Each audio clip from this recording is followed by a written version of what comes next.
Her daughter-in-law said, "She doesn't belong in our family photo," smiling for the camera. Marion Foster, widow and mother-in-law for 30 years, didn't step aside. Lydia, the woman she'd welcomed into the family, thought the slight would be forgotten. By morning, the deed to the house and every key would be back in Marion's possession. She'd been their host and their matriarch. Now, she was the guardian of her own home. And when they came to hang that photo, they'd find the walls and the house gone from their reach. I'm curious, where in the world are you joining us from?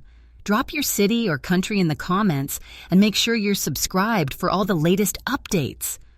I froze when I overheard her say, "She doesn't belong in our family photo." I froze halfway up the staircase, my hand still resting on the rail. From the living room below came Clara's voice, low but unmistakable. "She doesn't belong in our family photo." The words slid under my skin like ice water. For a moment, I thought I'd misheard. But then Liam murmured something I couldn't catch, and Clara replied with a little laugh. Light, casual, the kind people use when they want to pretend cruelty is just a joke. I stood there, invisible in my own son's house, staring at the framed pictures along the stairwell, Liam's wedding, their trips to the coast, birthdays, holidays. In most of them, I was there on the edge of the frame, a polite smile fixed in place, like someone who'd wandered into the wrong party but was too embarrassed to leave. I forced myself to keep walking, smoothing my face into something neutral.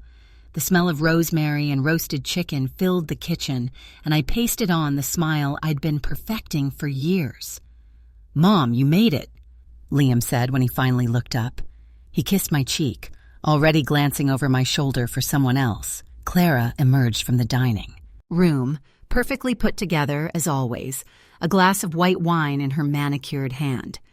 "Annette," she said, giving me the kind of smile you give to a neighbor you barely know. "Coat in the hall closet, please. We're just about ready for pictures." I nodded, setting my purse on the bench by the door. My heart was thudding hard enough to make me lightheaded, but I kept my voice even. "Smells wonderful in here." The rest of the family trickled in. Liam's 2 kids tearing through the hallway, Clara's parents chatting loudly in the living room, a few neighbors who seemed to have become regular fixtures at these gatherings. I stood near the window, watching the yard fade into the dim November light. The leaves were nearly gone, branches stripped bare. When it was time for the photo, everyone shuffled into the living room. Clara took charge immediately, directing people where to stand, fixing collars, smoothing skirts. Her voice was brisk, efficient, as if she were arranging a business meeting instead of a family moment. "Annette, maybe you could stand." She paused, her eyes scanning the group. "On the far end, by the lamp. That way everyone fits." I stepped into place. From where I stood, the glare from the lamp hit my cheek, washing me out. It didn't matter. I smiled when the camera clicked, because that's what you do. You smile, even when you feel yourself disappearing. I noticed the subtle glances, Clara's quick check to see if I was in frame, Liam's distracted gaze, the polite nods from Clara's parents as though acknowledging a distant relative. The kids squirmed, already looking bored. When the last picture was taken, conversation burst back into the room. People moved toward the dining table, plates clinking, wine pouring.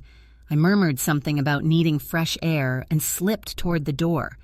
Outside, the cold hit me like a wall, the kind that makes your water instantly.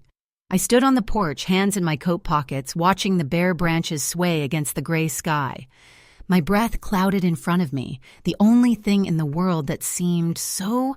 I thought about all the times I told myself to let things slide, to be gracious, to be the bigger person. How many little cuts had I ignored, pretending they didn't sting? Through the window, I could see the family gathering around the table. Laughter floated through the glass, muffled and distant. They looked like a picture-perfect family, and maybe to them, they were. But I wasn't part of that picture. Not really.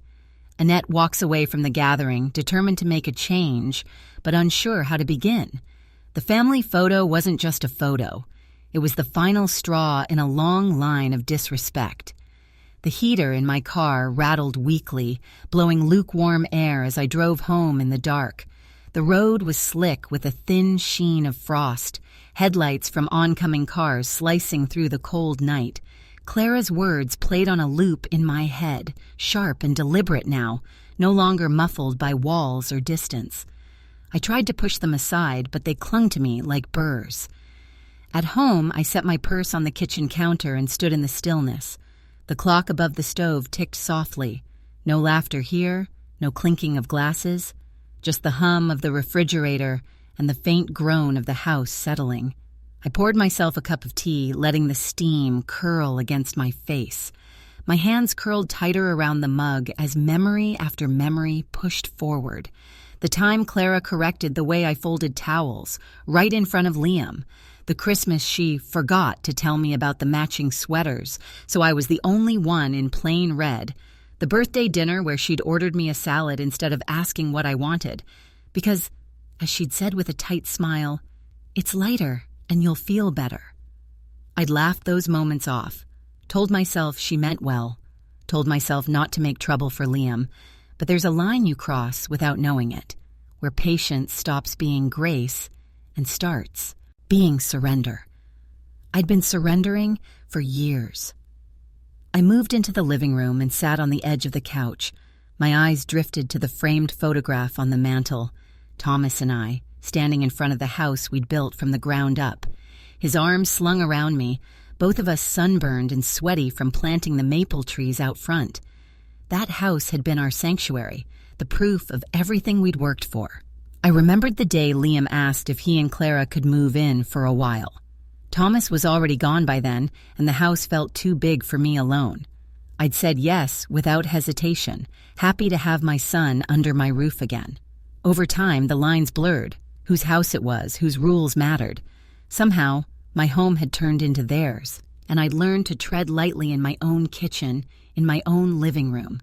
Tonight, though, that picture, Clara deciding who belonged and who didn't, had snapped something inside me. I set my tea down and went to the small desk in the corner. The bottom drawer stuck a little, as it always had, before sliding open with a groan. Inside, beneath a stack of utility bills and old letters, was a plain manila envelope.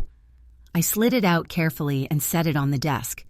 The paper inside was crisp, the black ink still bold. The deed to the house. My name, no one else's. I traced my fingers over the embossed seal, feeling the texture press into my skin. In all these years of giving in, of swallowing my pride for the sake of keeping the peace, I'd forgotten this. Forgotten that I still held the one thing Clara couldn't control. My home. My choice. The thought scared me, but it also lit something deep in my chest. Maybe it was time to stop waiting for them to change, to stop hoping that respect would just appear if I smiled enough, stayed quiet enough. The air in the room seemed sharper now, charged with possibility. For the first time, in years, I didn't feel like the one on the edge of the frame. I felt centered, present. My hands trembled, not from weakness, but from the weight of the decision forming in my mind. Annette pulls out the deed to the house, deciding it's time to make a bold move. I couldn't let Clara get away with this anymore. My plan had to be more than just words. By morning, the quiet determination that had kept me awake all night hardened into something sharper. My coffee went cold on the kitchen table as I sat there, staring at the manila envelope, its edges curled slightly with age. I had spent years telling myself the house was just walls and a roof, but now it felt like the last piece of myself I hadn't given away. The phone book in the drawer was dusty, the pages curling, but I found the number I needed, an old colleague of Thomas's, now one of the most respected real estate attorneys in town. When the receptionist told me he could see me that afternoon, I felt an odd mix of relief and dread. The office was downtown, in one of those brick buildings with polished wood floors and the faint smell of lemon oil. The receptionist's heels clicked as she led me to a corner office lined with law books and framed photographs. "Annette," Michael said warmly, standing to shake my hand. His grip was firm, his eyes curious. "It's been a long time." I settled into the leather chair across from his desk, the sound of it creaking under my weight. For a moment, I wasn't sure where to begin. Then it all came out, how Liam and Clara had moved in, how the house had slowly stopped feeling like mine, how Clara's latest slight had been the breaking point. Michael listened without interrupting, his hands folded on the desk. When I finished, he leaned back, studying me. The good news is, Annette, the property is still yours. Legally, you have every right to decide who lives there, or if it's sold. The word sold landed like a stone in my stomach. I don't want to sell, I said quickly. Thomas and I built that place with our own hands. Selling would feel like erasing us. He nodded. Then don't, but leverage it. If they want to stay, they need to agree to your terms. You can make it formal. Written conditions for tenancy, even a timeline. If they won't agree, you can evict them. It's your call. I stared at the polished wood of his desk, my reflection faint in the surface. The idea of eviction felt brutal, but the alternative was worse. Another year, another decade of being invisible in my own home. Michael slid a blank legal pad toward me. Write down what you want, exactly what you want. We'll draft it into something that gets their attention. My pen hovered for a moment before moving. Respect. Clear boundaries. No more decisions made without me. My hand shook, but the more I wrote, the steadier it became. When we were done, Michael said, I'll prepare the letter, but Annette, once this goes out, there's no going back. Are you ready for that? I thought about Thomas, about how fiercely he had protected the life we built. He wouldn't have let anyone, least of all someone married into the family, decide whether I belonged. The memory steadied me. Yes, I said. I'm ready. Driving home, the late afternoon sun slanted low across the windshield, turning the frost on the fields to glitter. For the first time in years, I felt like I was steering my own life instead of sitting in the passenger seat. That night, I sat at the same kitchen table where Thomas and I had once argued over paint colors and laughed about the crooked fence posts he swore were artistic. I opened my laptop and read the letter Michael had sent over for approval. It was brief, almost cold in its formality, but that was the point. No emotion for Clara to twist, no openings for Liam to negotiate away. Just the facts. The house was mine, and it was no longer available to them under the current arrangement. My finger hovered over the mouse, the send button glow, being at the bottom of the screen. I could almost hear Thomas's voice, steady, certain, telling me to do what needed to be done. With a deep breath, I clicked. Annette sends a letter to Liam and Clara informing them that the house is no longer available to them. I handed them the letter and felt the weight of years of resentment settle into my bones. The late afternoon light spilled across the living room rug as I waited, the envelope balanced on my lap. My palms were damp despite the cool air drifting in from the half-open window. Outside, the maple leaves rattled against each other in the wind, restless, like me. The sound of tires on gravel announced their arrival. A moment later, the front door opened and Liam stepped in, his jacket half unzipped. Clara followed, her heels sharp against the hardwood. Neither of them smiled. "We got your email," Liam said, his voice tight. "What is this about?" I rose slowly, meeting his gaze before extending the envelope. "This is the formal letter. I wanted to give you a copy in person." Clara took it before he could, sliding a manicured nail under the seal. Her eyes skimmed the page and her lips curved, not in surprise, but something closer to amusement. "So you're reclaiming the house," she said, her tone almost conversational. "Just like that." I kept my voice steady. "It's my home. I've been more than generous letting you both stay here, but that generosity has been taken for granted." Liam frowned. "Mom, if this is about the other night, it's about every night," I cut in, my hands tightening at my sides. "About years of being dismissed, sidelined, made to feel like I don't belong in the very place your father and I built. I won't be treated as an outsider in my own home." Clara's gaze flicked up from the letter, cool and appraising. "This sounds like punishment, Annette. Vindictive. Honestly, a little bitter." Her words slid toward me like knives, but I refused to flinch. "No, It's boundaries. Something I should have set a long time ago. For a moment, the room was silent except for the faint ticking of the clock on the mantel. Liam shifted his weight, glancing between us. "Mom," he began, softer now, "this is serious. Where are we supposed to go? What happens to the kids?" "I'm not throwing you out tonight," I said, "but things will change.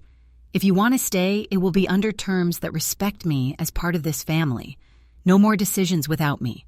No more making me invisible." Clara's eyes narrowed slightly, though her posture remained relaxed. "And if we don't agree to your terms?" I held her gaze. "Then you'll need to find somewhere else to live." Clara leaned back against the arm of the couch, folding her arms. "Or," she said lightly, "you can back down, because if you don't, you'll never see us again. Liam, the kids, we're done. No visits, no holidays, nothing." The air seemed to press in around me, the weight of her words heavier than I expected. My breath caught, but I forced my voice to remain calm. "If you think that threat will scare me into silence, you don't know me as well as you think." Liam's brow furrowed. "Clara!" "No, Liam," she said, her tone sharp now. "Your mother has made her choice." I looked at him then, at the boy I'd raised into a man who now stood between his wife and his mother, torn and uncertain. "I haven't made a choice, Liam," I said quietly. "I've made a stand. There's a difference." He swallowed hard, glancing at the letter still in Clara's hand. This isn't something we can just walk back from." "Exactly," Clara murmured, almost to herself. I stepped forward, taking the letter from her fingers. "I know what I'm risking, but I'd rather risk everything than keep living like a guest in my own life." Clara's smile returned, small, almost pitying. "Then here's my ultimatum, Annette. Back down, or you lose Liam forever." Clara's words hung in the air like smoke as Liam stood, frozen between us, waiting to see which one of us would move first. Liam's silence was louder than any argument. He wasn't speaking to me, and neither was Clara. The first day without a word from Liam felt like a pause, a breath held in the middle of an argument. By the third day, it was something else entirely. A heavy, deliberate quiet that followed me from room to room. I saw them in passing.